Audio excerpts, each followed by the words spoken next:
السلام عليكم اعزائي، مرحبا بكم في فيديو جديد. وصفة اليوم ان شاء الله غادي تكون عبارة على بريوش الملعقة على شكل وردة بدون دلك او تعب، كيجي خفيف كالقطن. خليكم مع المقادير وطريقة التحضير.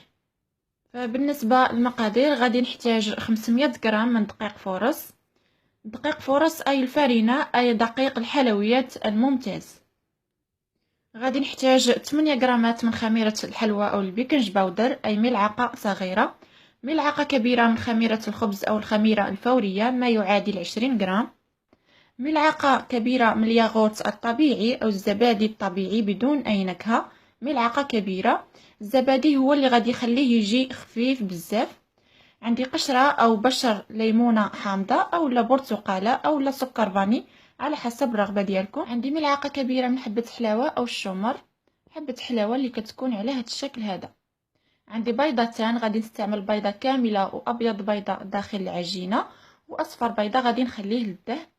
عندي نصف كاس عنبه من الزبده ما يعادل 80 ملل، نصف كاس عنبه من السكر سنيده ما يعادل 80 غرام، وعندي ربع ملعقه صغيره ملح، وعندي كاس ونصف من الحليب دافي ما يعادل 230 ملل.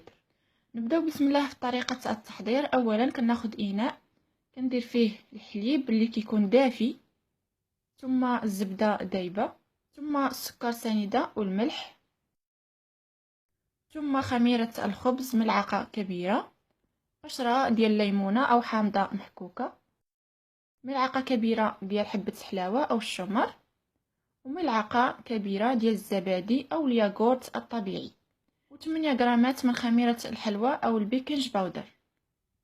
كنخلط كل شيء مع بعض. بعد ما كنتاكد بان السكر داب كنضيف البيضه وكنخلط مزيان. صافي كنخلط مزيان، ثم كنجيب الدقيق وغادي نفرغ فيه هاد المكونات اللي خلطت مع بعض. كناخذ الملعقه وغادي نعجنو فقط بالملعقه كيف كتلاحظوا. كنبقى كنخلط بالملعقه كيف كتلاحظوا على هاد الشكل، ونحاول نطلع من التحت للفوق حتى كيتخلط ليا الدقيق تماما وما كيبقاش ليا الدقيق داخل العجينه ما مخلطش.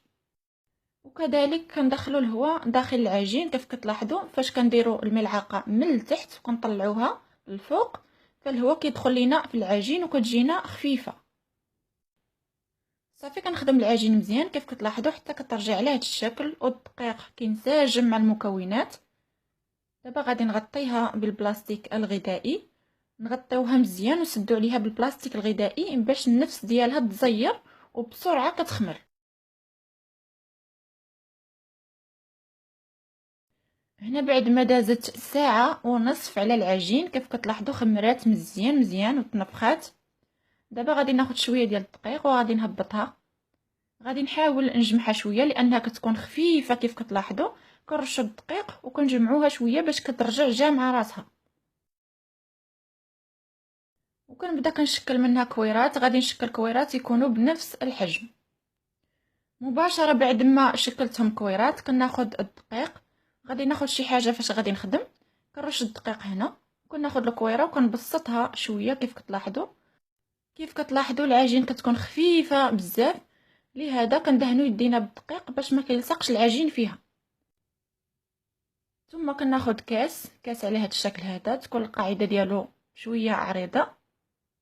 ثم كنجيب سكين وكنبدا كنقطع. غادي نقطع 10 قطع. كنقطع العجينه على 10 كيف كتلاحظوا 10 ديال القطع. ثم كنبدا كناخذ كل جوج كنلاقيهم مع بعض باش كتشكل عندي البتيله ديال الزهره.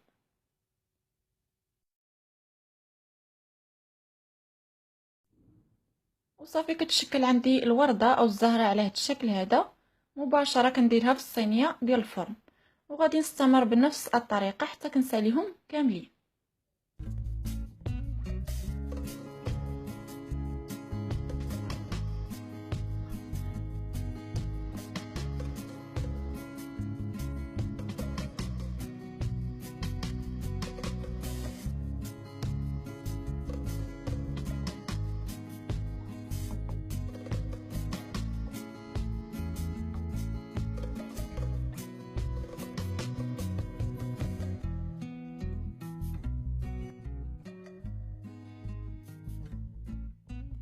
هنا بعد ما ساليتهم درتهم في الصينيه ديال الفرن اللي كتكون مفرشه بورق الطهي او ورق الزبده.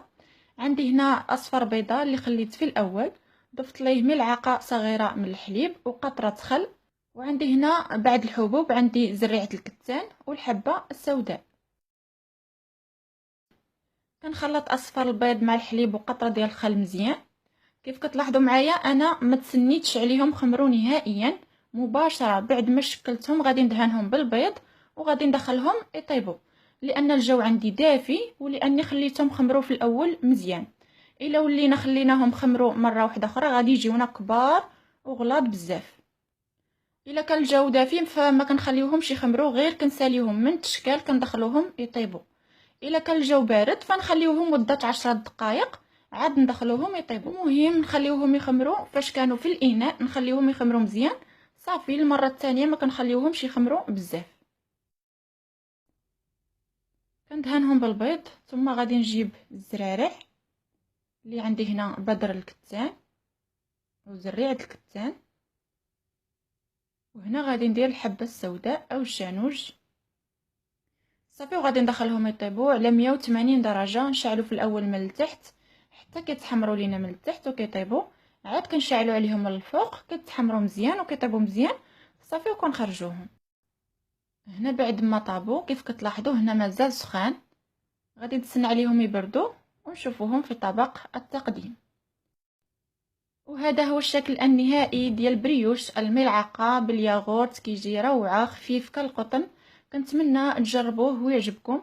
الى عجبكم فيديو ما تنساوش ديروا لايك وتشتركوا في القناه باش دائما يوصلكم الجديد. الى اللقاء.